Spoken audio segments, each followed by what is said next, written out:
Welcome to the deep dive. Today we're really getting into the weeds on a key piece of pro video gear. Yeah, we're looking at the Bluefish444 KRONOS K8R. Exactly. And our mission today is kind of figure out why this specific card, the K8R, is so central for, high-end workflows. Right. It's not just about specs on paper. It's about how it actually fits into broadcast, post, live events. We're talking a $4,495 card here, full-height PCIe. So pretty serious investment. Let's start with the headline features, I guess. Resolution and speed.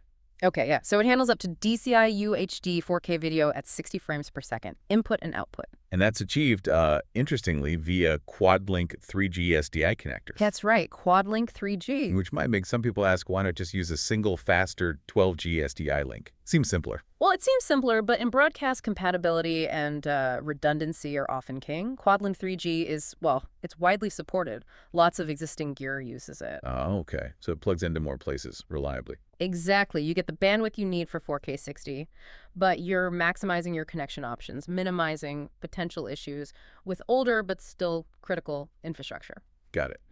Now, about speed.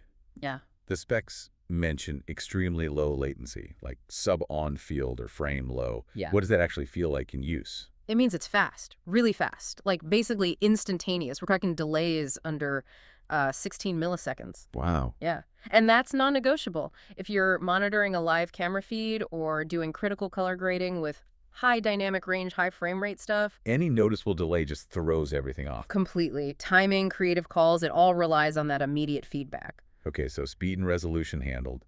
What about just raw connectivity? How much I/O are we talking? It's pretty dense. You've got 4 independent 3G SDI connectors that are bidirectional. Meaning input or output on the same connector. Correct. And then another 4 bidirectional connectors, these ones for HDSD SDI. So 8 SDI ports total plus dedicated reference. Yep, dedicated reference I/O and also LTC I/O, linear time code. Ah, the master clock to keep everything locked together. Precisely. Essential when you're juggling multiple sources or recorders. Keeps every frame perfectly synced. Okay, let's shift gears slightly.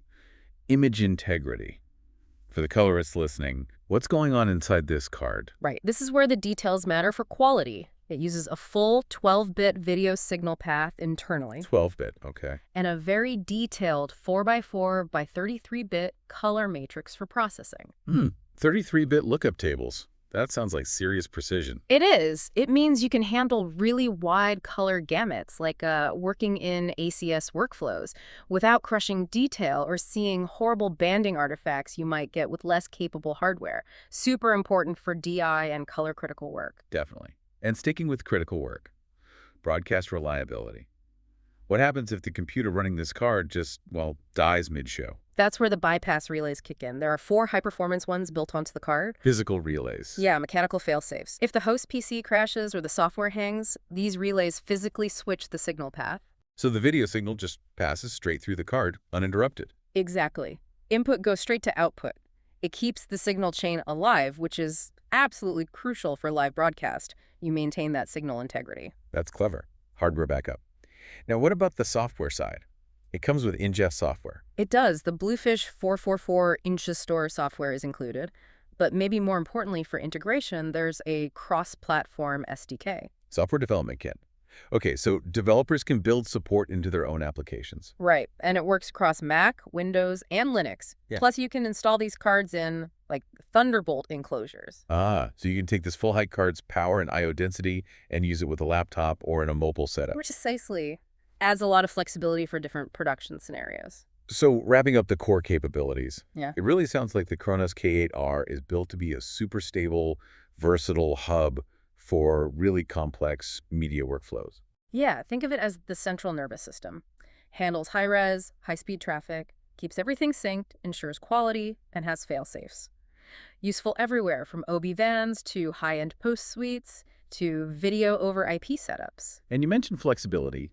There's also expansion potential, right? That STEM port. Correct. That STEM port interface lets you add optional modules, things like ACBU digital audio, analog audio, even RS-422 machine control. And you can link multiple KRONOS cards together, too. You can, or link them with other Bluefish cards. It's designed for integration. Which brings us to a final thought for you, the listener.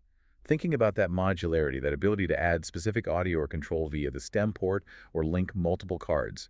Mm. When you're designing these really complex media systems connecting lots of different gear, is that kind of hardware modularity and the integration capability may be more important at the end of the day than just having the absolute maximum raw processing power stuffed into a single box?